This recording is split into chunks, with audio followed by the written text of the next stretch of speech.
Hello, everybody. I'm Lou Dobbs, and thanks for joining us for this episode of the Great America Show. And as the Russians continue to bombard and blast the Ukrainians seemingly through 24 hours of each and every day, the Ukrainians are defending their country with heroic strength and defying the much larger, more powerful Russian invaders. First Lady Jill Biden made a surprise visit to Western Ukraine. There she met with the country's First Lady, Olena Zelensky. Mrs. Biden spent about 2 hours in Ukraine, telling Mrs. Zelensky that she wanted to be there for Mother's Day to show solidarity with the people of Ukraine. And the war goes on, this senseless war that Vladimir Putin obviously thought would never devolve to the quagmire it's become for his military. Putin has no obvious exit from this titanic military debacle, and he will soon be desperate to limit the massive global damage to his standing, his reputation, and his job as leader of Russia itself. And meanwhile, the Biden administration hasn't yet sent the First Lady to our southern border with Mexico, where a massive invasion has been underway since President Biden took office almost 16 months ago. The Biden presidency has been a disaster, it seems, from the moment Joe Biden was sworn in. And he's building a strong early case to be considered the worst president in U.S. history. Our guest today has some strong views on this administration and its many failings. Our guest is Chris Farrell. He's Director of Investigations and Research at Judicial Watch. Chris is also a member of the Judicial Watch Board of Directors and a former U.S. Army intelligence officer and a great American. Chris, welcome back to the Great America Show. There is one headline after another, it seems, about what the Democrats are doing, what their big donors are doing. Everybody talking big money for the midterm elections. And I hear nothing but crickets coming from the right, the conservatives, the GOP. Your thoughts on the situation here with everything in the light of 2020? Well, the left is predictably reliable, and they always double down, even in the face of imminent failure. And by every prediction is that they're going to suffer great losses in the midterm. Although you can never count, because the Republicans love clutching defeat, out of the jaws of victory. But it would appear that the predictable midterm reversal is going to occur. But that never stops the left. They are insistent and persistent. And so you see things like George Soros, everyone's favorite philanthropist, that's a good word for him, and Clinton staffers running around trying to threaten Elon Musk and Twitter. They think that free speech is very dangerous. You see George Soros throwing, or his entities, his operations, throwing upwards of $750,000 into the elections in Wisconsin. That's another stunner, how via all these various front groups, including things like, I'm trying to think of the name. There's an organization called ERIC, and I forget the exact acronym now, but it's an election reporting group purportedly. Mm-hmm. Money's being thrown at elections. District attorneys are financed. Their campaigns are financed by Open Society Foundation and their various affiliates and subsidiaries. And then on top of all this, you see the introduction of another organization, called Governing for Impact. And their title, or their tagline on their website, says it all. Words matter, Lou. You know that better than 9/10 of the world. Their tagline on the website for Governing for Impact says, quote, "Building progressive power at the state and federal level." I mean, what founding document in the United States discusses building power? You don't see that. Yeah, especially a nonprofit. Correct. But I mean, even philosophically, this tells you where they're coming from, right? Building progressive power. That kind of language cannot be found in a single founding document whether it's the Declaration of Independence, the Constitution, the Federalist Papers, the Anti-Federalist Papers. No one talks about building power at the state and federal level, but that is Marxist language. That is, Frankfurt School and Marx and Engels. That is their kind of mentality, and they brazenly advertise it on the front page of their website, which everyone should go look at. It's called governinforimpact.org. And you can see all of their sort of agenda items and their policy papers they're written. And the reason why people should look at that is because those policy papers are being turned into Biden administration policies and regulations. They are essentially the think tank for the Biden administration. And the first time I think I've been trying to at least stay up pretty current on the sort of dark groups, the groups staying well below the horizon and out of public view. But this one suddenly bursts upon the scene through the reporting of none other than Fox News. That's the first place I saw any reference, and the only place I've seen any reference to that group, Governing for Impact. It's shocking. And I mean, I'm pleasantly surprised because, as you and I both know, there was a time when uttering the name Soros on air at Fox, was a lightning bolt. It was verboten. You could not possibly say or even hint at that, or there was all sorts of editorial pressure brought to bear. It seems like they've done a 180, and if they have, great, because when there's public documents and when there's,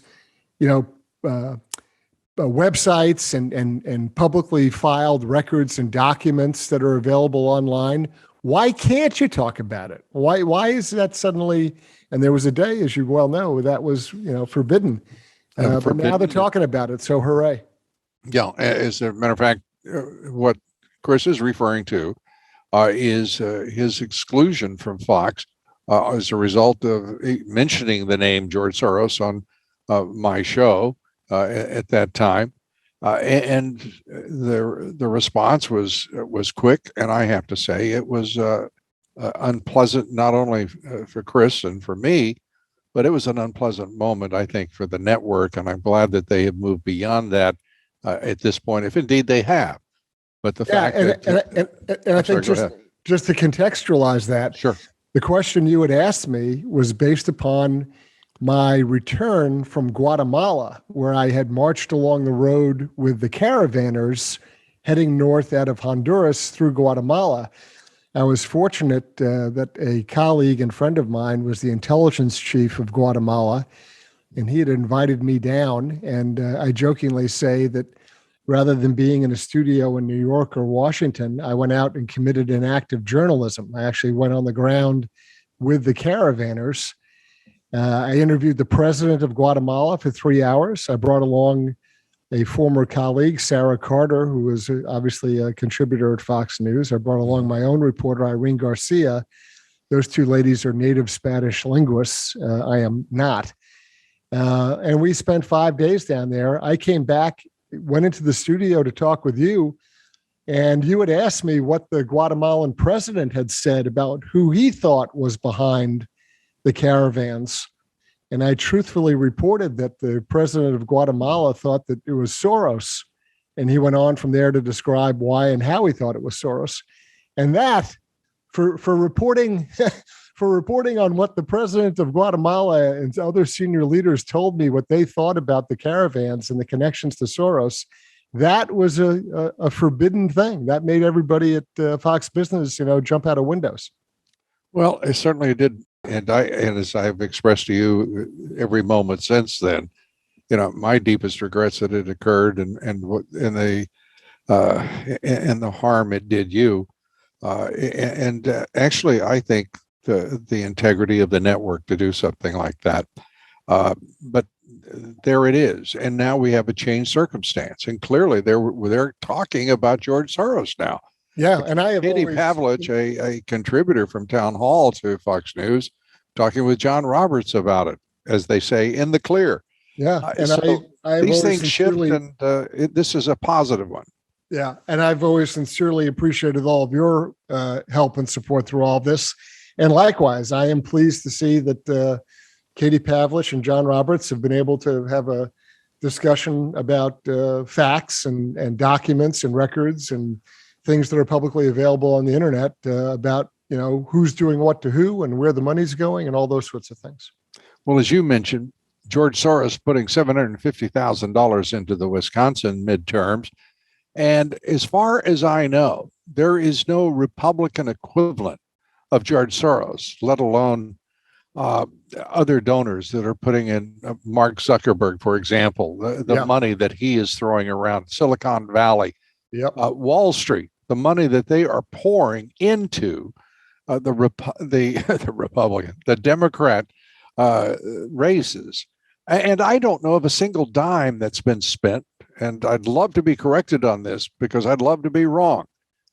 But I don't know of a major effort whatsoever anywhere in the Republican Party or any campaign to reform the mail-in ballots, to reform the absentee ballots. They changed the election season back from election season to election day.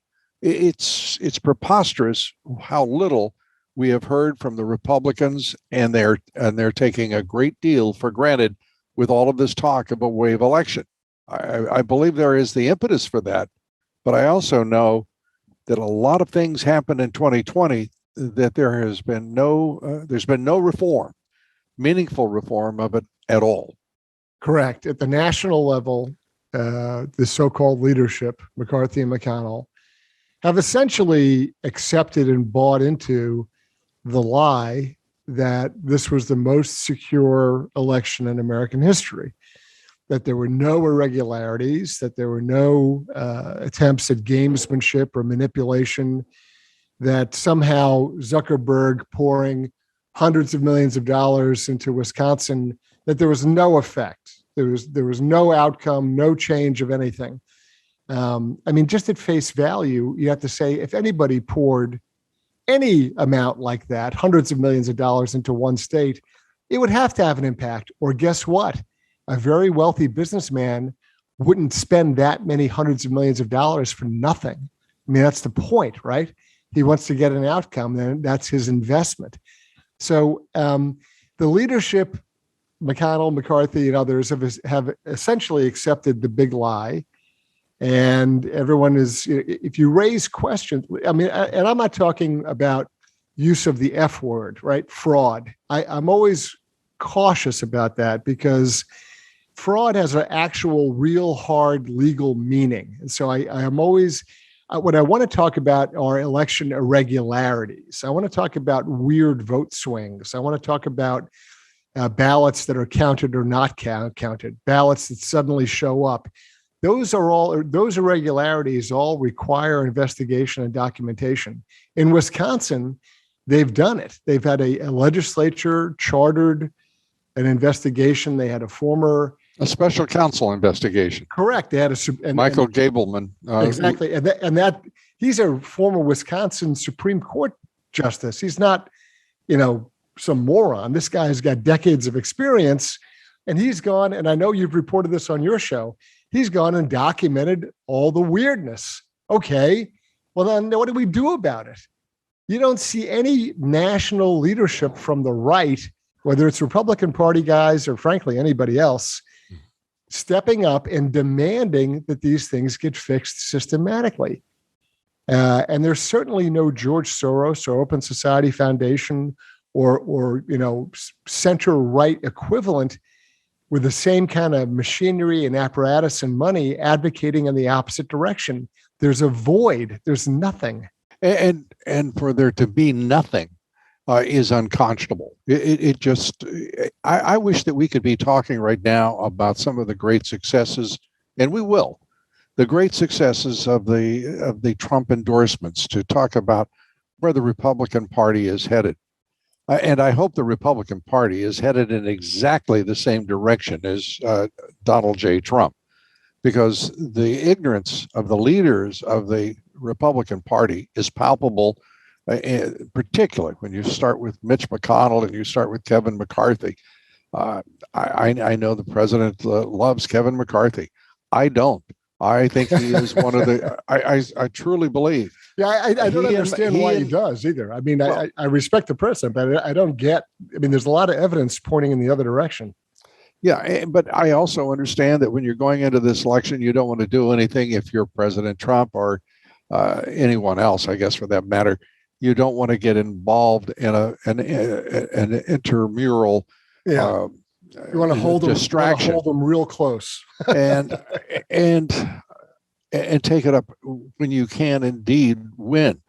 What worries me is what you alluded to, and that is without money, without reform, without understanding of what happened in 2020. And there have been a couple of very good documentaries created, but I really like the Rigged documentary that David Bossie did on the election of 2020, and he focuses on real anomalies that contributed to his defeat. And by the way, there are also no accidents in these campaigns. These are not coincidences. These are orchestrated events, and we have to understand why, and why the Republican Party is invested in not dealing with it. They have bought into the Democratic establishments. It's already been the idea of the election being rigged. That's already been debunked. That's a falsehood. You can see it in all of the corporatist news outlets. They refer to it not just as a claim, but a debunked claim, when it's absolutely not true. They haven't been debunked. The FBI didn't investigate a single election. And Homeland Security certainly didn't, despite that being their charge. They simply referred to it as just a terrific little election. No problem, no fuss, no muss. It's absurd. Everyone watching television saw inexplicable events if they stayed with the election coverage for any time at all. Correct. So here we are. Meanwhile, Arabella, dark money, funding all sorts of initiatives that will benefit the Democratic candidates at the local, county, and state level, as well as the federal. And it goes on and on. It is dispiriting. And no matter how much we talk about the margin of victory, the landslides, the wave elections, we're always coming back to that's the Stalin quote, go ahead and vote as long as I get to decide who counts, and that's where we are. That is where this country is. Such massive political corruption. We can't trust the FBI, the Justice Department. We can't trust Homeland Security. Look what they're doing with the border, for crying out loud. Yep. We have a government that is weaponized politically against the American right, the American middle.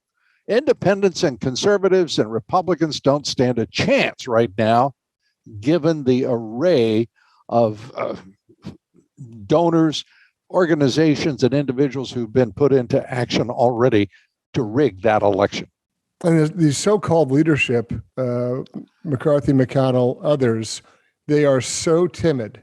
They are so terribly terrified of being identified with any of those people, the great unwashed masses out there, that the people that are actually the grassroots activists who are fed up and frustrated and demanding accountability, they wish to distance themselves so far from them, from people that are willing to go and, look, even at the local level, people that are willing to go in and file their own state open records law requests to gain access to ballots or to voter rolls or to double check reporting and accounting. They are just terrified of even making statements that would be supportive of people conducting audits and reviews for any kind of reform for, hey, like you said, instead of having election season, why don't we stick to what the Constitution says, which is an election day, period.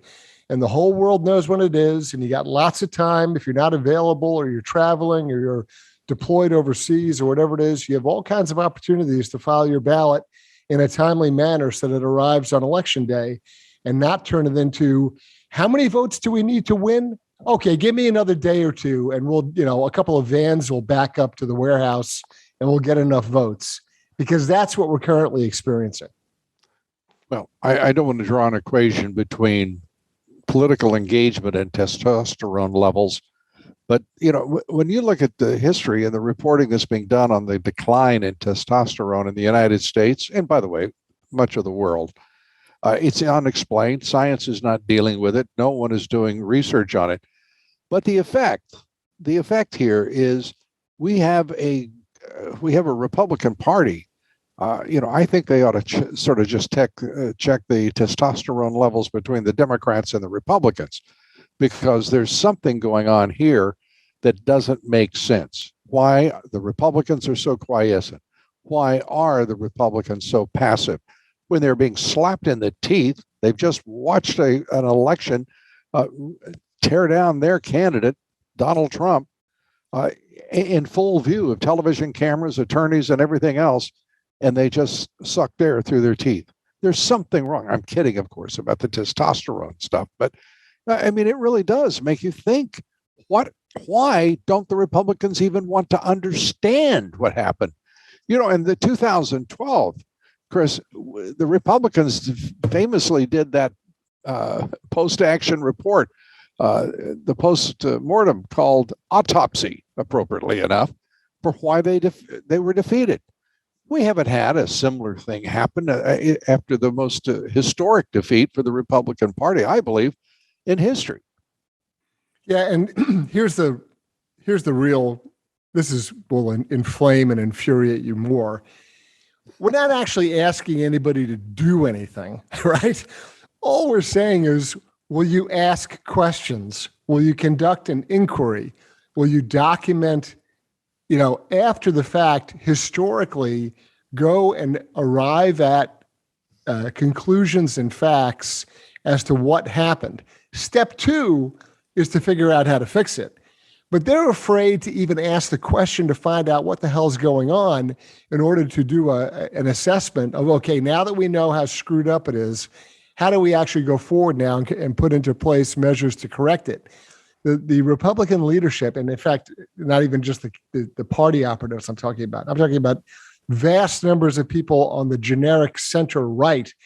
They are terrified of even being seen to be in the same room as people who wish to ask questions about the election, because that means you don't believe. That means you question and doubt.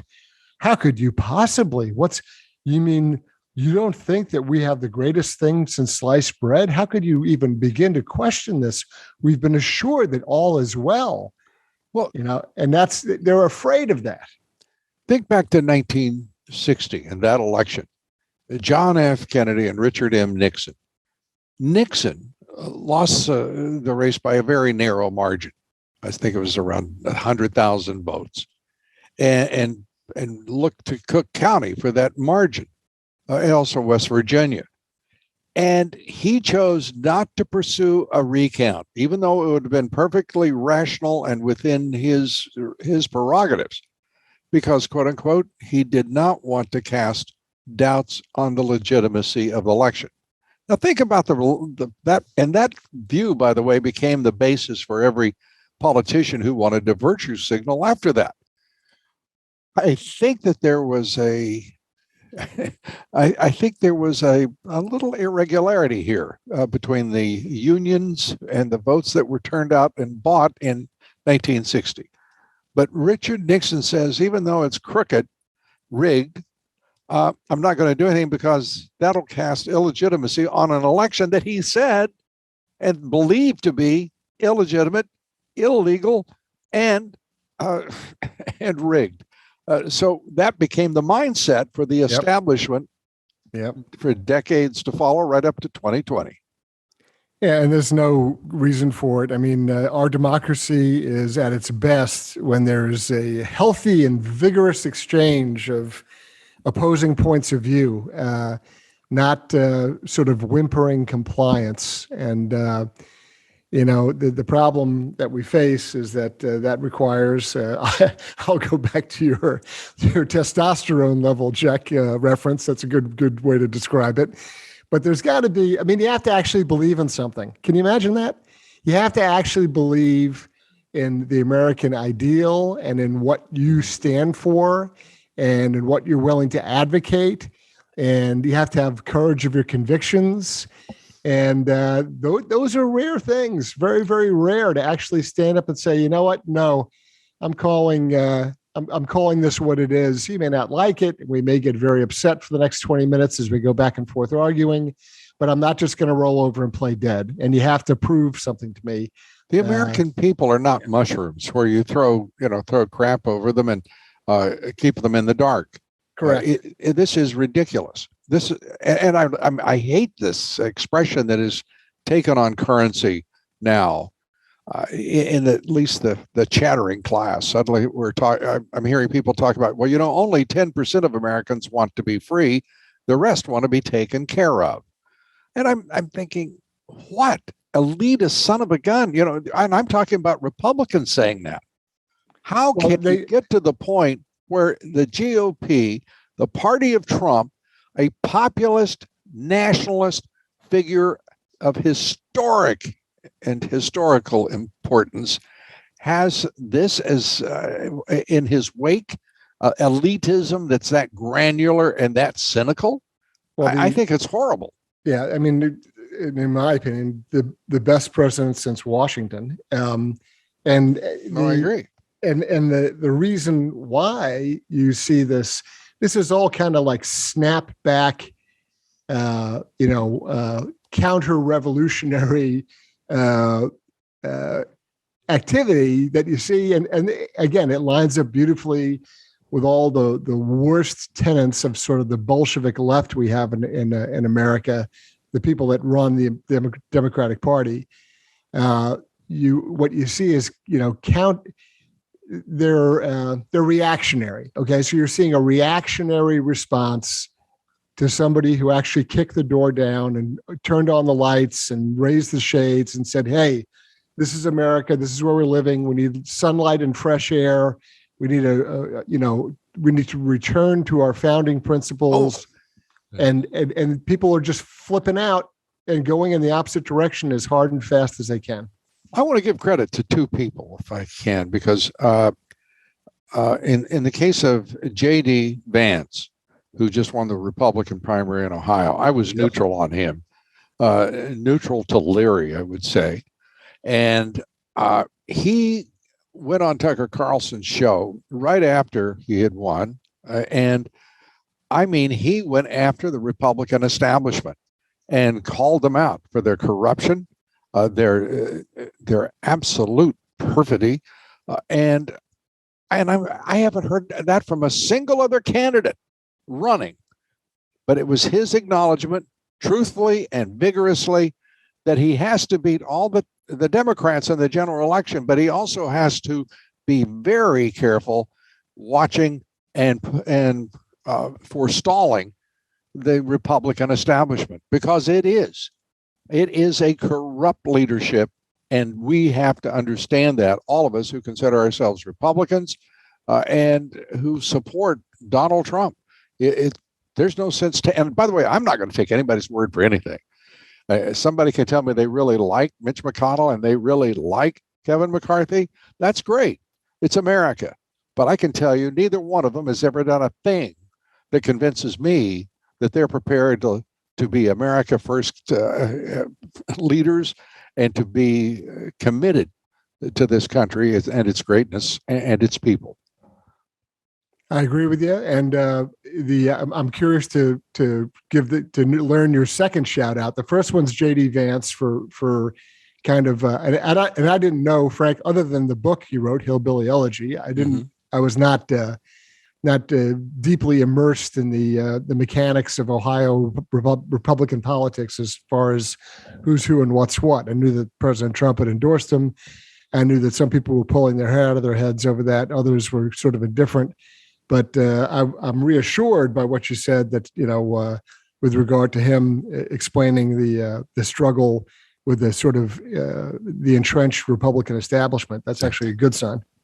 He was an anti-Trumper, and that was and I was very dismissive of it because he was a vigorous anti-Trumper, to say the least. But everyone adapts, everyone changes. Sometimes it's sincere, and sometimes it isn't. It appears to be sincere. Yeah, and intellectually.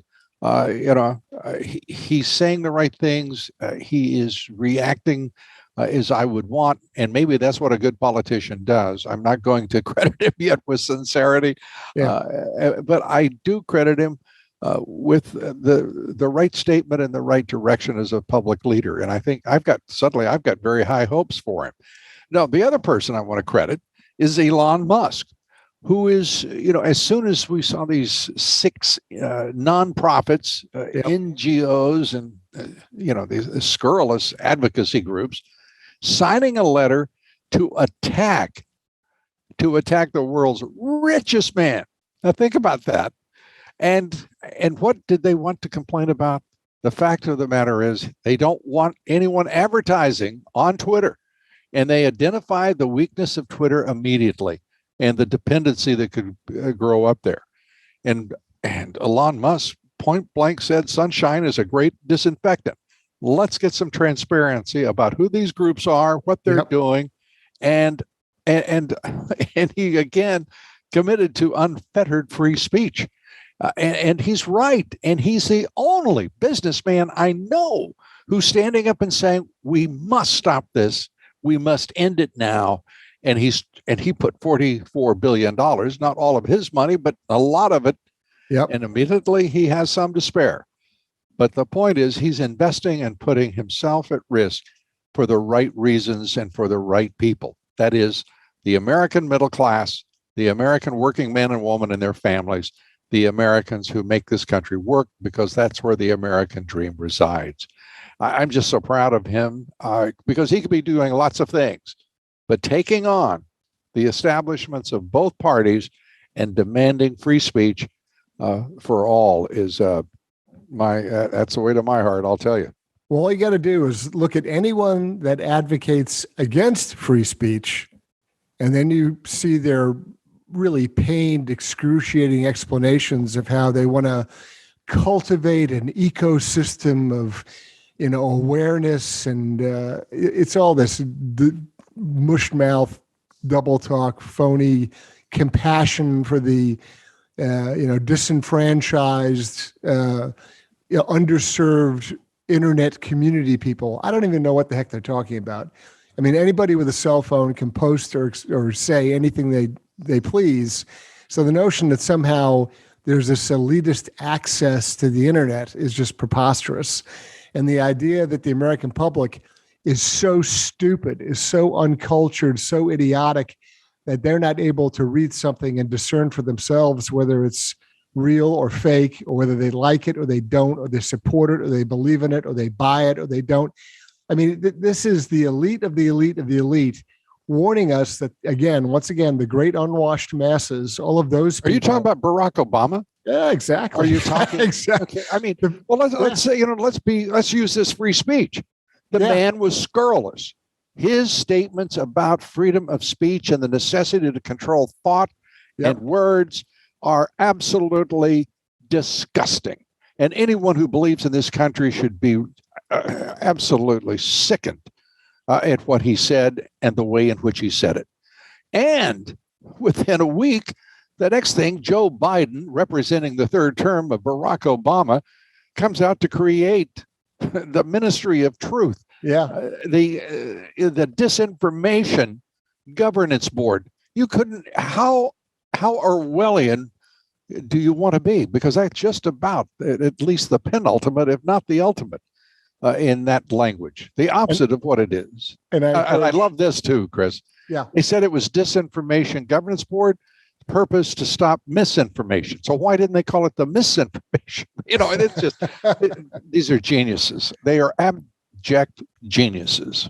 And I encourage every listener to go look up Nina Jankowicz's Twitter feed and all the various postings of her public behavior and conduct and her statements, and educate yourself on what this woman stands for and what she has posted and things she's said and done.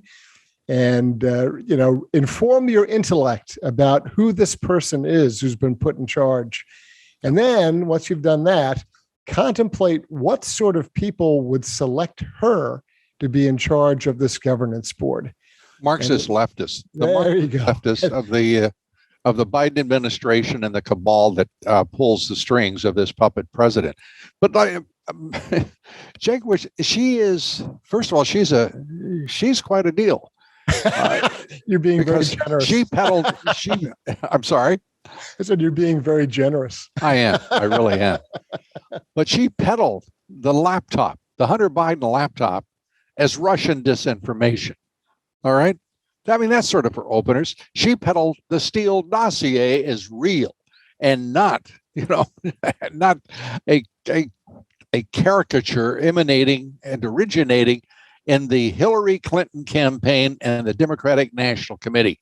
She is she's a Mary Poppins of the Marxist left. Exactly. It's sad, it's pathetic. And by the way, she's on record as having saying there should never be such a board as the one that apparently has been created by a president with what authority I can't imagine. I've asked you a number of people. No one knows what authority, and I'm talking about lawyers. Yeah. No one knows what authority he's using to base the creation of this absurdity and this obscenity called the Disinformation Governance Board.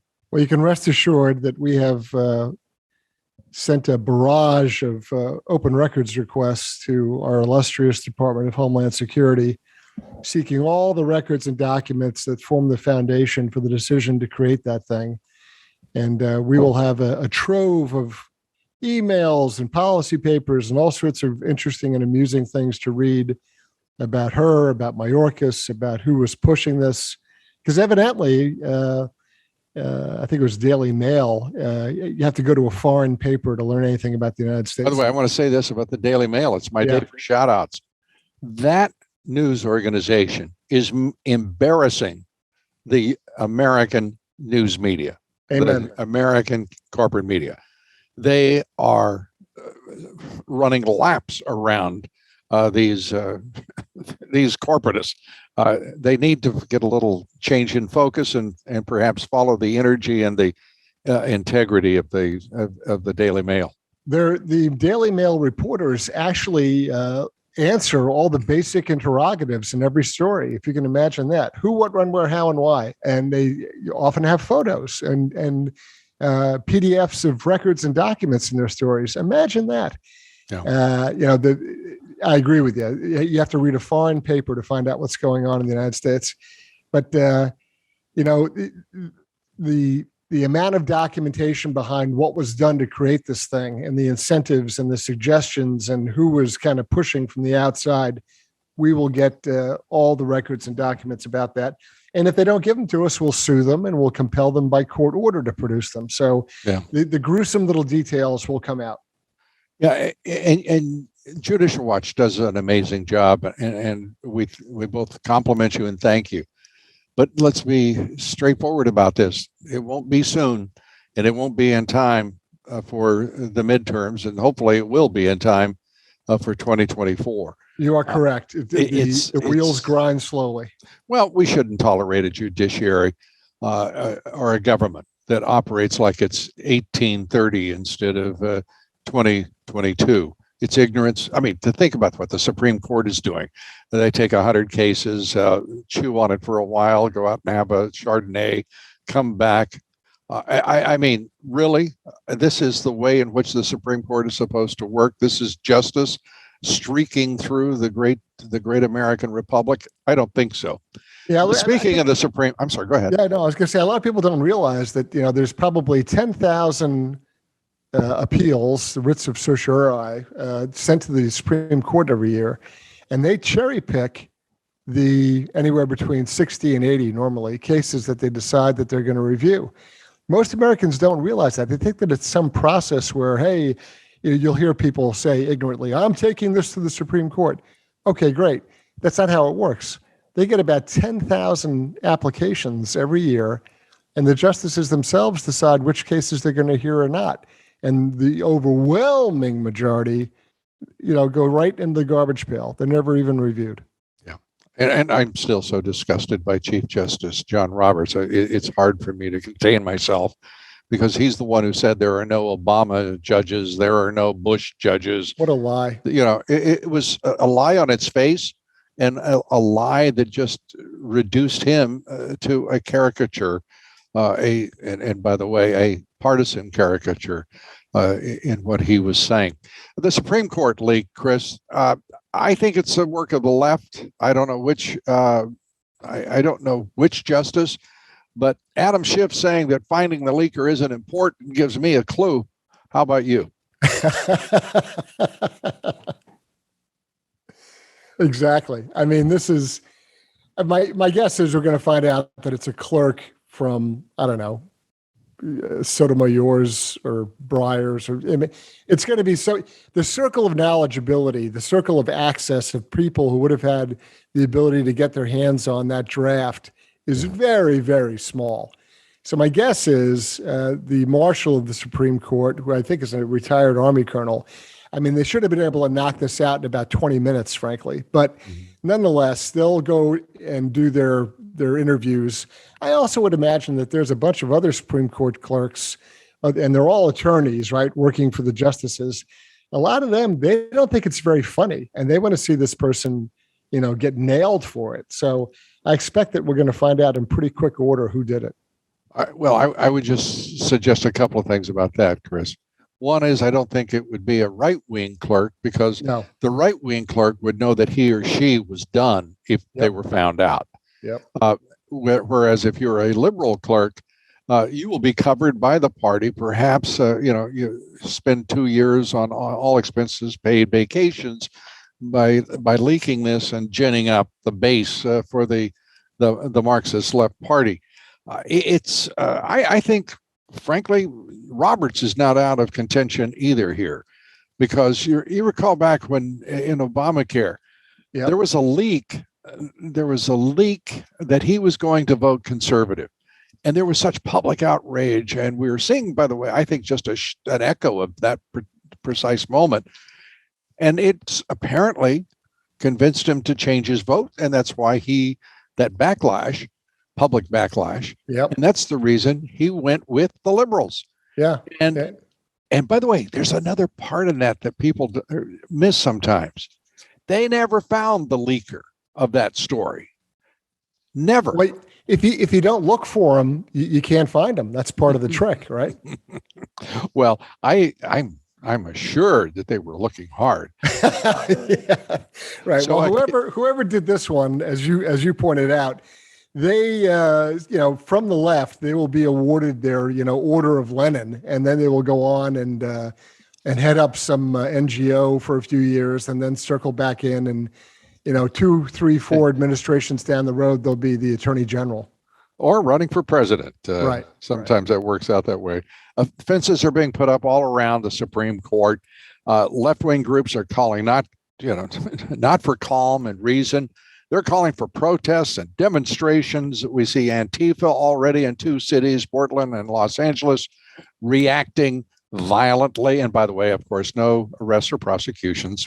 Sounds like an insurrection to me. I don't know. It is an insurrection. I called it that on Twitter because I just think that left, that's the language they understand. So insurrection it is. But this is a full-blown effort now to intimidate 5 justices and to change their vote. And there's no response. I haven't heard a single response from the leadership of the Republican Party. I haven't heard a single business leader in this country. You remember when business leaders, CEOs, chairman of the board actually stood up and said something about the national interest and begged for morality in the public square and conducted their businesses in that fashion? We don't have leaders in business. We don't have leaders in business. We have accomplices to the Marxist left, and they fund them. They incorporate them into their HR departments, or otherwise known as their political organizations within the corporation, and do everything they can to roll forward with an agenda that is alien to America and anti-American as it can be. Yeah, well, there was a time when economic nationalism expressed itself, as America first also when it came to our industry, manufacturing base, but, all those sort of strengths of days gone by, and American CEOs and business owners were unapologetically pro-American. Now, they're all worried about the next protest or the next group of 26 phony leftist groups that are going to, attack them via Twitter or some other social media platform and, call for boycotts and all the rest of it. Yeah. And we had Billy Graham. We've got Franklin Graham, who is offering his voice up at important moments. We have the Pope, who I thought did the right thing. He was going to go talk to to Vladimir Putin in Moscow about Ukraine.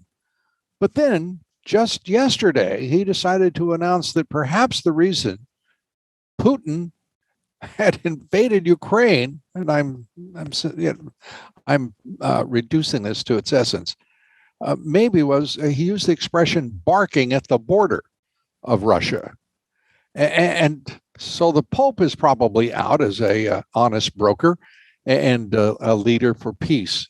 It was a stunning moment, assuming he was translated correctly. That's a big assumption. Somebody should go find Benedict and see what he has to say. I don't know. Well, there's something for everybody, as they say. I appreciate it, Chris. As always, we give our guests the last word. And Chris, thank you for being here, and take it away. Thank you so much, Lou. I just want to reassure all of your listeners that Judicial Watch will continue to do what it's been doing for the last 27 years. I've been there for 23 of the last 27. And we don't forget, we don't quit, we don't go away, we plug away. We're still getting answers to FOIA open records requests that are 16 and 17 years old. So we will continue to fight to bring the truth, documentary evidence to the American public. And we always appreciate the opportunity, whether it's myself or my colleague, Tom Fitton, to come on your show and talk about our work and talk about the state of affairs in America 2022. And my hat's off to you, Lou, and my great personal thanks and respect to you always. And same back at you. I appreciate it, Chris. Chris Farrell, he's the Director of Research and Investigations for Judicial Watch. And God bless you for all you and Judicial Watch are doing, Chris. Look forward to our next conversation. Chris Farrell. Thanks very much, Lou. Thanks, everybody, for being with us today. I hope you'll join us tomorrow when our guest will be one of the January 6th defendants who had to stand alone against the power of the authoritarian left, against a politically corrupt D.C. establishment and the federal government. Brandon Strzok has spent the past year trying to rebuild his life, a life upended by the Capitol and D.C. police and federal prosecutors who tried to make an example of him because he was a Trump supporter. And that was his only crime. No American should miss his story. Please be with us tomorrow right here on The Great America Show. Till then, God bless you, and God bless America.